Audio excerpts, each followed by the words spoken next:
প্রিয় দর্শক, সাজ্জাদ কাদিরের প্রীতি নিন, শুভেচ্ছা নিন। এই মুহূর্তে আপনাদের সামনে কথা বলতে এসেছি আরেকটি লগি বৈঠা আন্দোলনের মুখোমুখি বাংলাদেশ। আসছে 111 সরকার। এই প্রসঙ্গটি নিয়ে এই মুহূর্তে আপনাদের সামনে কথা বলবো। আপনাদের নিশ্চয়ই 2006 সালে আওয়ামী লীগের লগি বৈঠা আন্দোলনের কথা মনে আছে। লগি বৈঠা আন্দোলন বা লগি বৈঠা র্যালি হলো 2006 সালের 28 অক্টোবর তৎকালীন বিরোধী দল আওয়ামী লীগ সভানেত্রী কর্তৃক আহ্বায়িত একটি রাজনৈতিক সমাবেশ, যা তৎকালীন তত্ত্বাবধায়ক সরকারের গৃহীত কিছু অভিযুক্ত সিদ্ধান্তের কারণে সংগঠিত হয়। এই লগি বৈঠা আন্দোলনটি ছিল 2006-08 সময়কালে বাংলাদেশের রাজনৈতিক সংকটের একটি অংশ। আপনারা ইতিমধ্যে খেয়াল করেছেন, আওয়ামী লীগ প্রধান শেখ হাসিনা ইতিমধ্যেই যার যা কিছু আছে তাই নিয়ে প্রতিরোধ গড়বার আহ্বান জানিয়েছেন এক বক্তব্যে গতকালকে। কাজেই শুরু হয়ে গেছে। আপনি দেখছেন যে বাংলাদেশের বিভিন্ন জায়গায় ইতিমধ্যে বিচ্ছিন্ন ঘটনা কিন্তু ঘটা শুরু হয়ে গেছে। গতকালকে ফরিদপুরের ভাঙ্গায় দেখলেন কি ঘটলো, কিংবা আজকে নারায়ণগঞ্জের ফতুল্লায় আওয়ামী লীগের মিছিলে বিএনপির বাধা, বিএনপি কর্মীদেরকে গণধোলায় দিয়েছে আওয়ামী লীগ। এবং আজকে রাজধানী ঢাকার শ্যামলীতে আওয়ামী লীগের মিছিল, সেই মিছিলে বিএনপি বাধা দিতে গেলে তাদেরকে ধাওয়া দিয়েছে, বিএনপির কর্মীরা পালিয়ে গেছে। এমনকি পুলিশের কাছ থেকে, পুলিশ মিছিল থেকে শ্যামলীতে অ্যারেস্ট করতে গেলে পুলিশের কাছ থেকে ছিনিয়ে নেবার মতো ঘটনা ঘটছে। এই ভিন্ন ভিন্ন বিচ্ছিন্ন ঘটনাগুলো এক হয়ে যাবে খুব শীঘ্রই সেটি। এবং আজকে বাগেরহাটে, রাজধানীর বাইরেও বিভিন্ন জায়গায় এমনটা হয়েছে। নির্বাচনী সীমানা পুনর্নির্ধারণের প্রতিবাদে বাগেরহাটে মিছিল সমাবেশ হয়েছে। গতকালকে তো ভাঙ্গা দেখেছেন, এমনটা বিভিন্ন জায়গায় হচ্ছে। অর্থাৎ একটা লগি বইটা আসছে, কারণ আওয়ামী লীগ নেতা কর্মী যারা বাংলাদেশে আছে বলতে বাংলাদেশে 99% আওয়ামী লীগ নেতাকর্মী বাংলাদেশে আছে। কিছু চিহ্নিত দেশের বাইরে চলে গেছে, তাদের কথা আলাদা। কিন্তু বাংলাদেশে আওয়ামী লীগ নেতাকর্মীদের বাঁচতে হলে যুদ্ধ করতে হবে, এটি ইতিমধ্যেই তারা বুঝে গেছে। এবং যুদ্ধ, খণ্ড খণ্ড যুদ্ধ ইতিমধ্যে শুরু হয়ে গেছে। এবং দিন যত যাবে এটি আরো তীব্র থেকে তীব্রতর হবে, সেই আলামত চারপাশে স্পষ্ট।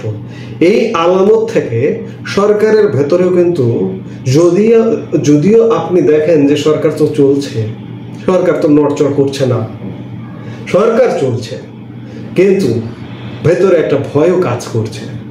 আমরা যে ভাবি যে সরকারকে ভয় পায় না, প্রবল প্রতাপশালীও বানের জলের মতো ভেসে যায়, অথচ ইউনূস সরকার বা ইউনূস সরকারের পরিষদে যারা আছে তারা কি ভয় পায় না?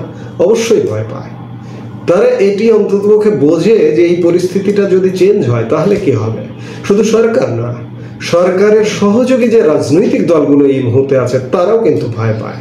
গতকালকের একটা ফেসবুক স্ট্যাটাস এই সরকারের অংশীজন রাজনৈতিক দলের একটি নেতা ফেসবুক স্ট্যাটাস আমার চোখে পড়লো, যার কারণে আমি সেটাও আপনাদের সাথে একটু শেয়ার করতে চাই। যে ভিপি নূরের রাজনৈতিক দল গণ অধিকার পরিষদের সাধারণ সম্পাদক রাশেদ খান ফেসবুকে একটি স্ট্যাটাস দিয়েছেন। তিনি সেখানে লিখেছেন, ডক্টর মোহাম্মদ ইউনূস স্যারের সমালোচনা আমিও করেছি, সামনেও করব, কিন্তু তাকে দায়িত্ব থেকে সরিয়ে কিংবা অন্তর্বর্তীকালীন সরকার ভেঙে দিয়ে তত্ত্বাবধায়ক সরকার গঠনের পক্ষে আমি নই। এর কারণ হলো, নতুন করে নির্বাচনকালীন তত্ত্বাবধায়ক সরকার গঠন করতে গেলে গণ অভ্যুত্থানের অংশীদার রাজনৈতিক দলগুলো ঐকমত্যে পৌঁছাতে পারবে না, বরং বিভাজন বাড়বে। সেই সুযোগে বাংলাদেশে আরেকটি 1-11 নেমে আসবে।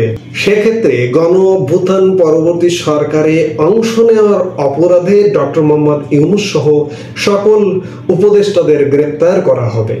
গণ অভ্যুত্থানের শক্তিগুলো বিভাজিত হওয়ার কারণে 1-11 সম্ভাবনা বাড়ছে।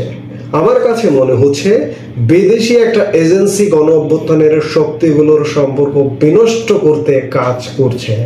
হয়তো দলগুলো তা বুঝতে পারছে না।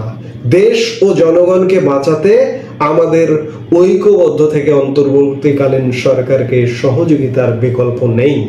ডক্টর মোহাম্মদ ইউনূস ব্যর্থ হলে পুরো বাংলাদেশের স্বপ্ন বিনষ্ট হবে। ইউনূস গত 14 মাসে পুরোপুরি ব্যর্থতায় পর্যবেসিত হয়েছে। এটি প্রথমত ডক্টর ইউনূস আসলে বাংলাদেশে একটা বিভাজন তৈরি করেছেন।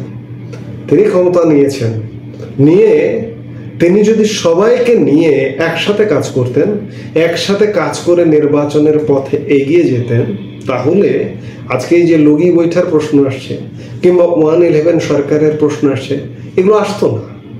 গর্তটা তো তিনি নিজেই খুঁজেছেন। গর্ত খোঁড়ার পরে আজকে এই প্রশ্নগুলো আসছে। কারণটা হচ্ছে যে দেখুন, আওয়ামী লীগকে আপনি বাদ দিয়েছেন, কার্যক্রম বন্ধ করেছেন। এটি একটা আপনাদের ভুল সিদ্ধান্ত। এটি আপনাদের এই 111 আসবার জন্য একটা বড় গর্ত। কারণ আওয়ামী লীগকে কেন বাদ দেবেন? আওয়ামী লীগের দুর্বৃত্ত থাকলে তাদেরকে ধরুন, তাদেরকে অ্যারেস্ট করুন। অতীতের আমরা এই বিশেষ ধরনের সরকার 111 সরকার দেখেছি, কিংবা আমাদের সংবিধানের 3 মাসের তত্ত্বাবধায়ক সরকার দেখেছি। কোথাও কি কোনো রাজনৈতিক দলকে তারা বাদ দিয়েছে? বাদ দেয়নি। দুর্বৃত্তদের অ্যারেস্ট করেছে। আওয়ামী লীগের দুর্বৃত্তদের অ্যারেস্ট করুন, বিএনপির দুর্বৃত্তদের অ্যারেস্ট করুন। এই যে নতুন উদাহরণ তো তৈরি হলো সামনে, নেপালের সুশীলা কার্কি সরকার কোন রাজনৈতিক দলকে কি বাদ দেবার কথা বলেছে? বলেনি। এখন নেপাল ভুল করবে না, 6 মাসের একটা সময় নিয়েছে, 6 মাসের মধ্যে নির্বাচন দিয়ে চলে যাবে। কিন্তু ডক্টর ইউনূস সরকারের নির্বাচন নিয়ে দোদুল্যমানতা আছে এবং চারিদিকে গণ অসন্তোষ বাড়ছে এবং সরকার বিদায় নিতে বাধ্য হবে, সংকটে পড়বে এবং একটা 111 সরকার আসবে। এবং রাশেদ খান যেটি বলেছেন যে গণ অভ্যুত্থান পরবর্তী সরকারে অংশ হওয়ার জন্য সংবিধান লঙ্ঘন করে, এবং এই যে সরকারটা চলছে প্রতিনিয়ত সংবিধান লঙ্ঘন করছে, অ্যারেস্ট হবে, অ্যারেস্ট হয়ে বিচারের মুখোমুখি হবে। ডক্টর ইউনূস নিজেই নিজের গর্ত খুঁড়ে সেদিকেই যাচ্ছে। ডক্টর ইউনূস অ্যারেস্ট হতেন না, কিংবা ইউনূস পরিষদের কেউই অ্যারেস্ট হতেন না যদি আওয়ামী লীগকে, এই দলকে, সেই দলকে, জাতীয় পার্টিকে নিষিদ্ধ, আওয়ামী লীগকে নিষিদ্ধ, 14 দলকে নিষিদ্ধ, এগুলো কি? দল কি দোষ করেছে? এই কথাগুলো বারবার বলছে, আবারও রিপিট করছে। আজকে ভয় ভীতি তৈরি হচ্ছে বলেই এই গণ অভ্যুত্থানের অংশীজন, এই সরকারের অংশীজন রাশেদ খানরা আশঙ্কা প্রকাশ করছেন ফেসবুকে স্ট্যাটাস দিয়ে। এই স্ট্যাটাসগুলো কেন আসছে? সেই আলামতগুলো সুস্পষ্ট। 111 আসছে এই জন্য, যার দরুন আজকে স্ট্যাটাস বের হচ্ছে। এখন দেখার বিষয় যে সেটি কবে হয়। ইতিমধ্যে গুছিয়ে উঠছে, ইতিমধ্যে সংগঠিত হচ্ছে চারদিকে। যে কোনো সময় একটা গণ অভ্যুত্থান ঘটবে, আবার একটা পাল্টা গণ অভ্যুত্থান ঘটে ইউনূস সরকারের পতন হবে। ইউনূস সরকার নির্বাচন করে যেতে পারবে না। আগে শতবার বলেছি, আরো শতবার বলবো, পারবে না। 111 সরকার আসবে এবং ইউনূস সরকারের পরিষদের লোকজন অ্যারেস্ট হবে। সেদিকেই যাচ্ছে। কিন্তু এখনো সময় আছে ইউনূস সরকারের সংশোধন হবার। এই যে আওয়ামী লীগের নিষেধাজ্ঞা উঠিয়ে নিয়ে তাদেরকে রাজনীতি করতে দেন। আমি আজকেও একটা ভিডিওতে হয়তো বলেছি, রাজনীতি করতে দেন এবং যারা দুর্বৃত্ত আছে তাদেরকে ধরুন, যারা চিহ্নিত তাদেরকে ধরুন, বিএনপির চিহ্নিত ধরুন। বিএনপি নেতাকে দেখলে আপনি স্যার বলে উঠে যাচ্ছেন, কোলাকুলি করছেন। এই যে গত পরশু একটা ঘটনা ঘটেছে, স্বরাষ্ট্র উপদেষ্টা জাহাঙ্গীর আলম চৌধুরী, বিএনপির একজন নেতা, যিনি সাবেক স্বরাষ্ট্রমন্ত্রী ছিলেন, সাজাপ্রাপ্ত আসামি ছিলেন, ইউনূস সরকারের বদৌলতে তিনি খালাস পেয়েছেন। তিনি তার মন্ত্রণালয়ে গেছেন, তাকে দেখে স্যার বলে সালাম দিয়ে উঠে পড়ছেন। এইগুলো করলে পার পাবেন না। ধেয়ে আসছে লগি বৈঠা, ধেয়ে আসছে 111। প্রস্তুত থাকতে হবে। বলছি যে এখনো সংশোধনের সময় আছে, এখনো জাতির উদ্দেশ্যে ভাষণ দিয়ে আবার নতুন করে শুরু করুন। হয়তো আরো 3 মাস 6 মাস সময় দেবে তাহলে সবাই। এই মুহূর্তে এ পর্যন্তই। সবাই ভালো থাকুন, সুস্থ থাকুন। আমাদের ভিডিওগুলো নিয়মিত পেতে সাবস্ক্রাইব করুন Sajjad Kadir and the legends YouTube channel এবং লাইক, কমেন্ট, শেয়ার করে সাথে থাকুন।